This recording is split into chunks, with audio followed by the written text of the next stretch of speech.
Hello, I would like to discuss with you my latest experiment.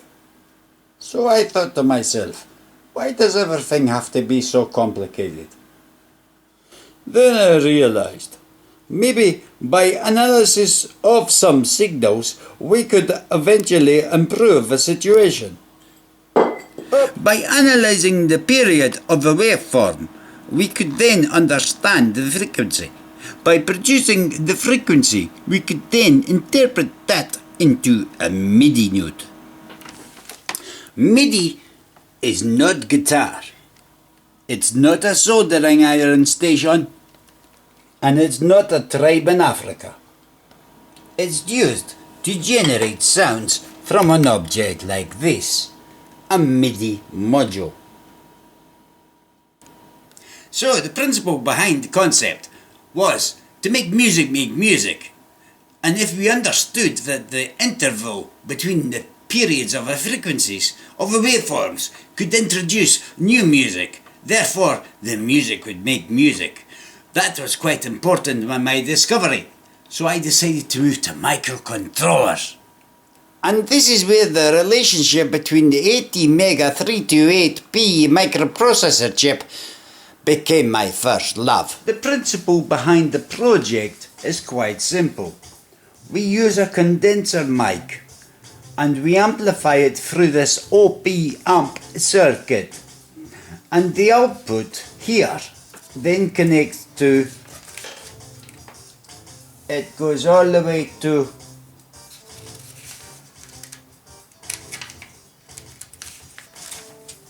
it comes into the microcontroller, and what we get in there is a signal.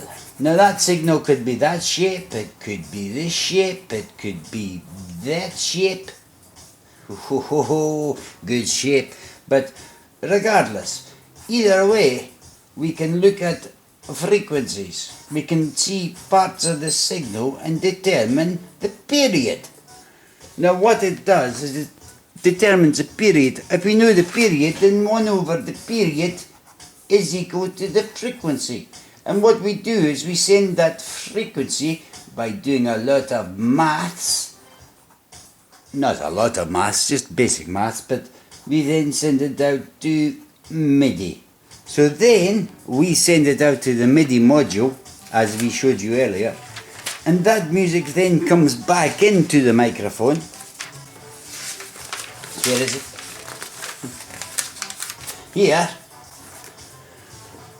And it makes more music. Brilliant. So now what we know, the period of the signal, we can calculate its frequency. And from its frequency we can calculate through more mathematics the MIDI note that it should produce. So we feed that MIDI note out to the MIDI module, and guess what happens? It feeds the whole system again, because the microphone's picking up what's coming out of the MIDI module, and then it makes even more music. So it's totally evolutionary. Very, very exciting stuff. Anyway, let's have a listen. In fact, I'll show you the circuit. The overview of the circuit clearly shows the microcontroller.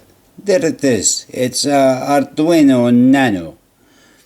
And that's been a big influence to the language tonight, because it's called an Arduino. I don't know how to pronounce it any other way.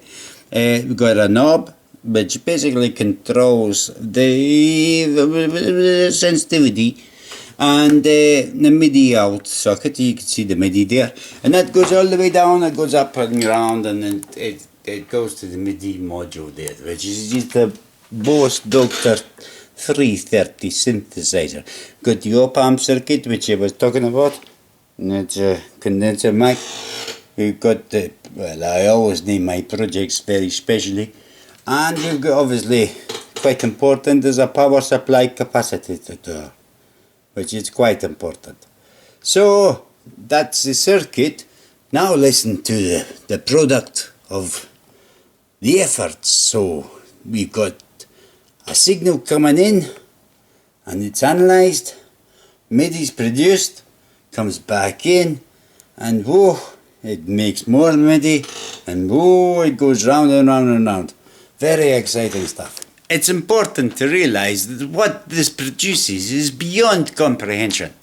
No one knows exactly what you're going to get, but one thing's for sure, the code makes it real.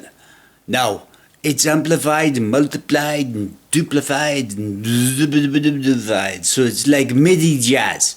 It's like unbelievable. The birth of music, but the music's giving birth to its own music, so it's quite special. I hope you enjoy what you hear, and I'll maybe come back and see what you think later on. So goodbye, and I'm glad that you have tuned in. And remember, what does they do? Subscribe.